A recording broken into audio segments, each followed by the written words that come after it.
وفصل لنا أحكامه بالبيان والصلاة والسلام على حبيب المصطفى صاحب الشفاعة العظمى وعلى آله وصحابته ومن تبعهم بإحسان إلى يوم المصفى سبحانك لا علم لنا إلا ما علمتنا إنك أنت العليم الحكيم رب اشرح لي صدري ويسر لي أمري واحلل عقدة من لساني يفقهوا قولي.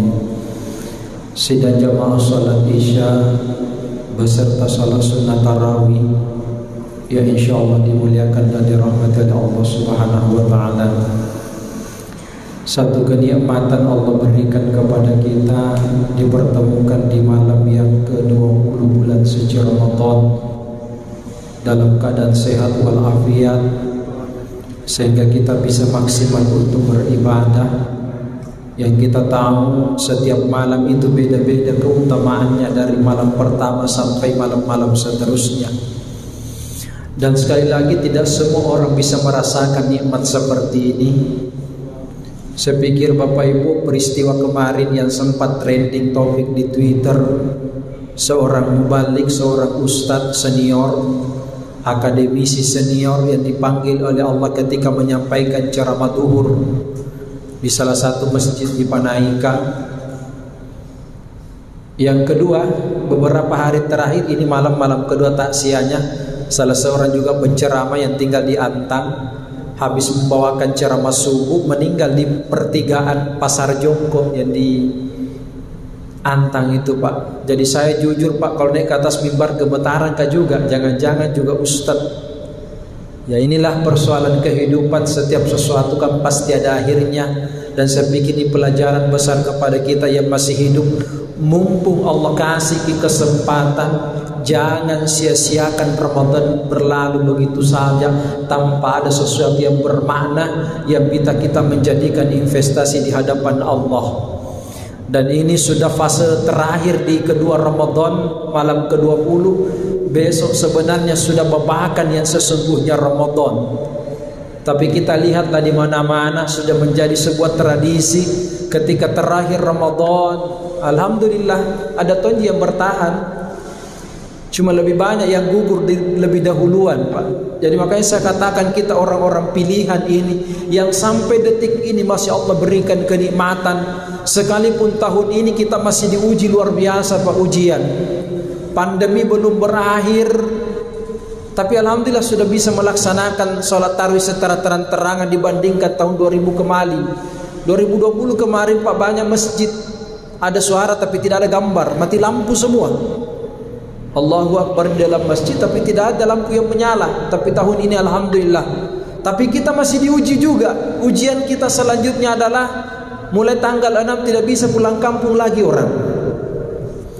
Jadi saya pernah ingat pesannya orang tua dulu di kampung, dia katakan begini, bahasa Bugisnya, engka sewa waktu matu nak lolisu tewede dilisu. Ada suatu saat nanti orang mau pulang tidak bisa pulang. Jadi saya kebetulan dari Bone, berat pulang ini Pak, karena Maros saja 400 polisi. Terpaksa main kucing-kucingan orang kalau mau pulang. Jadi ini memang ujian. Dan apakah setelah ini berakhir? Ternyata tidak. Ujian selanjutnya bagi yang kemarin tahun lalu sempat keluar nomor polisi untuk berangkat haji, tahun ini terpaksa masih harus urut dada karena tipis harapan Pak memberangkatkan jemaah haji tahun ini. Kalaupun ada yang berangkat, itu paling maksimal 10% dari jumlah kuota keseluruhan jemaah haji Indonesia. Nah sampai detik ini belum ada tanda lampu hijau dari Arab Saudi. Sekarang yang dipersoalkan vaksin lagi. Jadi ujian luar biasa Pak. Tapi kita kembali kepada agama. Hidup memang ini adalah ujian. Tapi saya pikir Pak, ketika kita diuji, itulah maknanya prinsip pendidikan kehidupan. Itu yang membedakan dengan pendidikan formal. Kalau pendidikan formal biasanya kita belajar dulu kemudian diuji. Tapi dalam panggung pendidikan kehidupan kita diuji dulu untuk mengambil sebuah pelajaran. Makanya saya pikir pelajaran besar kemarin 2020 tidak sempat kita rawi. Maka rugilah orang setiap malam melewatkan kesempatan yang terbaik itu untuk tidak maksimalkan ibadah kepada Allah. Apalagi besok saya dengar guru tak lagi sebentar subuh akan menuntun kita bagaimana mensikapi 10 terakhir Ramadan. Karena Rasulullah pernah menyampaikan yang dihitung dari amal itu innamal a'mal bil khawatim. Yang dihitung amal itu bukan dari awalnya tapi di akhirnya.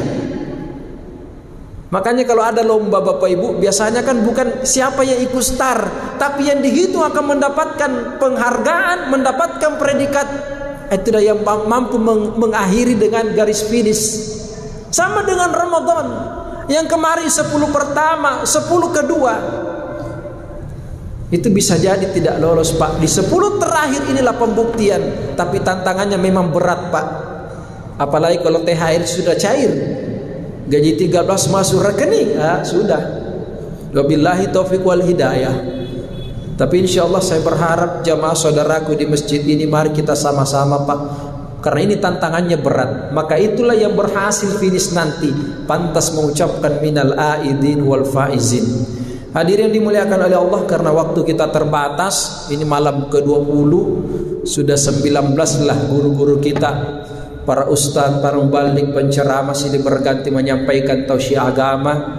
Itu di malam, belum lagi subuhnya. Berarti kalau dikalkulasi 19 malam kali 2 itu berarti 38. Sudah bisa berapa bab, sudah bisa menjadi sebuah hasil penelitian, hasil buku yang saya pikir bermakna untuk kita. Jadi saya minta maaf kalau ada sebentar penyampaian saya yang berulang. Itu tidak ada faktor kesengajaan. Mudah-mudahan memberikan, mempermantap pemahaman kita tentang ilmu agama. Kalaupun ada yang baru, insya Allah itu tambahan ilmu bagi kita semua dari Allah Subhanahu wa Ta'ala. Saya al-fakir, hanya dititipkan oleh Allah untuk menyampaikan secara lisan, tapi ilmu sesungguhnya berasal dari Allah Subhanahu wa Ta'ala. Ya, tapi saya selalu mengatakan, ya itulah biasanya sama ayat sama hadisnya, cuma caranya Ustadz meramu dakwah beda-beda. Makanya biasa orang tua dulu sanggara bandang uttito, barongko uttito, pisang hijau uttito, pisang hijau barongko, sanggara bandang roko-roko utti, itu semua dari pisang. Tapi tidak pernah orang mengatakan rasanya barongko pisang hijau dengan sanggara bandang tidak pernah sama, padahal sama-sama dari pisang. Apanya yang berbeda?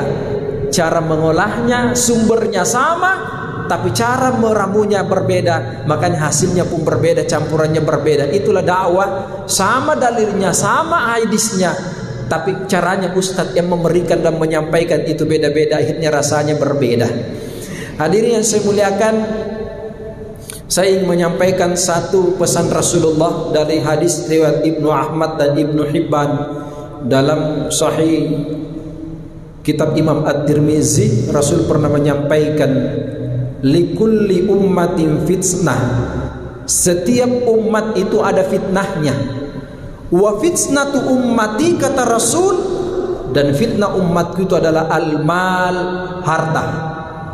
Inilah Pak, di Ramadan kita diberikan pendidikan. Karena harta ini Pak, inilah sesuatu yang paling berat nanti di hadapan Allah di hari kemudian. Karena pertanyaannya dua, min aina tasaba wa bima anfaqta, dari mana kau dapat, kemudian ke mana kau belanjakan. Jadi ada orang bisa lolos di tahap pertama, pertanyaan pertama, dari mana kau dapat? Hasil gaji, usaha, kerja keras, bisnis dan seterusnya. Tapi terkadang terhalangi lagi di pertanyaan kedua. Wa bima anfaqta, kau manfaatkan kemana? Kalau lolos di pertama ada harapan bisa lolos, tapi kalau di pertama sudah tidak lolos, ini bahaya. Karena biasa orang mengatakan, tidak apa-apa hasilnya tidak bagus, pakai bangun pesantren, pakai bangun masjid, panti pasuhan. Saya bilang paling bagus itu kalau uang tidak, sumbernya tidak jelas, jangan panti asuhan, panti pijak sekalian. Wala talbisul haqqa bil batil, tidak mungkin Allah mencampurkan antara hak dengan yang batil. Nah, yang kita cari dalam sisi kehidupan ini kan sisi berkahnya, manfaatnya. Kalau berbicara harta hadirin kan hakikatnya 3. Yang pertama yang kita makan sampai menjadi kotoran itu di dunia. Tadi buka puasa ki, makan jalan kote, panada, pisang apa, pokoknya kita makan. Besok pagi insya Allah di store di kamar mandi, tidak ada yang bisa ganggu gugat, itu milik tak. Tapi di dunia yang sisa buka puasa SSSB, sisa-sisa buka sebentar pulang pak, belum tentu milik tak. Kita sudah ancang-ancang masih ada jalan kote 2 biji, sebentar pulang tarawih, sekalinya pulang pak, tinggal lomboknya mami didapat kalau ada. Ada yang lombaiki, jadi yang belum masuk ke mulut di proses pencernaan belum tentu menjadi milik kita. Jadi yang di dunia itu. Yang kedua, yang kita pakai menjadi hancur, luluh dan lusuh, tidak bisa difungsi dipakai kembali, itu belum tentu milik tak Bapak Ibu. Makanya kalau ada baju persiapan lebaran, jangan digantung di rumah, di laundry, disimpan baik-baik. Persiapan malam takbir hari raya Idul Fitri paling bagus itu, langsung pakai pergi sholat berjamaah. Karena tidak ada jaminan hadirin. Kalau ada yang bisa menjamin dirinya, jangankan akhir Ramadan, besok hari ke-21 itu masih rahasia Allah. Makanya kenapa kita dituntut selalu mengucapkan insya Allah bila Allah menghendaki. Sebab kalau Allah tidak menghendaki, selesai persoalan.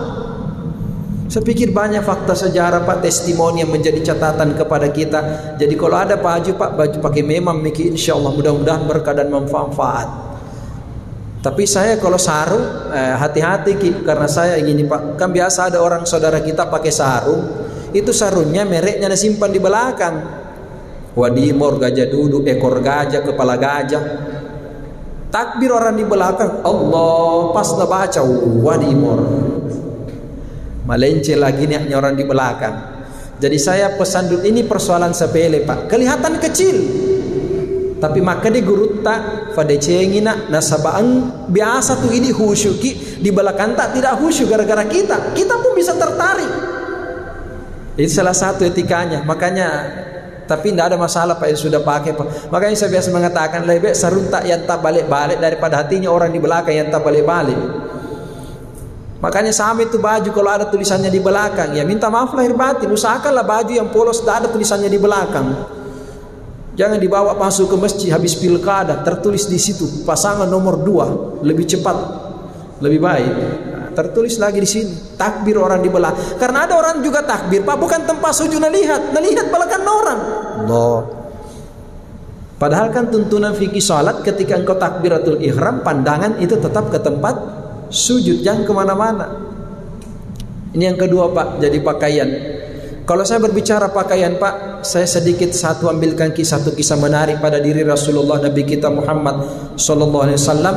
Suatu waktu pak, ketika beliau didatangi seorang pengemis duduk bersama dengan istrinya, tiba-tiba pak datang pengemis ketuk-ketuk pintu rumahnya.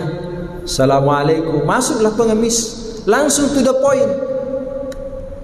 Muhammad, bisa nggak saya minta baju tak satu? Kira-kira bahasa kita gitu pak. Rasulullah pada waktu pak, Rasulullah kan orang dermawan, dan lebih dermawan lagi di bulan Ramadan. Beliau katakan, Aisyah kasih. Aisyah bingung, baju yang mana mau dikasih? Nah bajunya Rasul itu kan 3, yang satu ada 20 tambalannya, yang satu di atasnya 20, cuma satu yang utuh. Seorang istri pasti mengatakan, kalau kita pak jujur, karena kita ini kan proses belajar, kita belum bisa mengamalkan lan tanalul birra hatta tunfiqu mimma tuhibbun. Tidak dikatakan engkau berbakti kepada Allah sebelum memberikan yang terbaik di jalan Allah. Jadi kalau hanya sekedar 5.000, 10.000 kita mengatakan satu sasame di Masjid Raya Bukit Baruga, belum ada apa-apanya pak dibandingkan dengan nikmat yang diberikan oleh Allah pada diri kita. Jadi kalau ada orang mengkalkulasi 100 juta masuk uangku, tidak ada artinya 100 juta. Jangankan 100 juta, 1 miliar sekalipun, kalau mau diukur dengan satu nikmat mata yang diberikan oleh Allah, tidak bisa dibayar pak. Fabi ayyi ala'i rabbikuma tukadziban, maka nikmat Tuhan mana yang kamu dustakan. Jadi kalau di jalan Allah pak, jangan pernah apa istilahnya hitung-hitungan. Apalagi ini masjid pak, saya kan dulu pertama luar biasa, saya rasakan ini masjid belum seperti ini pak. Kita dibawa sholat, saya katakan ini masjid pak, ini petunjuk Allah. Kenapa dibangun di depan sini? Sekalipun ada berapa masjid bermunculan, saya katakan itu sejarahnya masjid dibangun di satu tempat pak.